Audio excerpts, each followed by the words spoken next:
ಆಶೋತ್ತರಗಳು, ಚಿಂತನೆಗಳು ಮತ್ತು ಸಮಕಾಲೀನ ಪರಿಹಾರಗಳು ಎಂಬ ವಿಷಯದ ಬಗ್ಗೆ ರಾಷ್ಟ್ರ ಮಟ್ಟದ ಅಂತಾರಾಷ್ಟ್ರೀಯ ಇವತ್ತು ಕಾರ್ಯಕ್ರಮ ಬೀದರ್ನಲ್ಲಿ ಬೇಕು ಅನ್ನುವಂತ ಒಂದು ವಿಚಾರಕ್ಕೆ ಅನುಗುಣವಾಗಿ ಇವತ್ತು ನಾವು ಈ ಒಂದು ಸಭೆಯನ್ನು ಕರೆದಿದ್ದೇವೆ.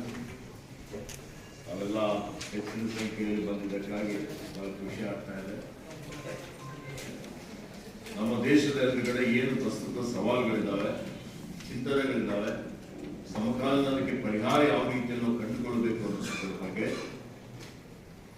ಡಾಕ್ಟರ್ ಬಾಬಾ ಸಾಹೇಬ್ ಅಂಬೇಡ್ಕರ್ ಅವರ ಚಿಂತನೆಗಳು, ಸಮನ್ವಯತೆ ಮತ್ತು ಭವಿಷ್ಯದ ದಿಕ್ಕು ಅನ್ನುವುದರ ಬಗ್ಗೆ ನಾವು ಈ ಒಂದು ಗೋಷ್ಠಿಗಳಲ್ಲಿ ಚರ್ಚೆ ಮಾಡುವಂಥದ್ದು.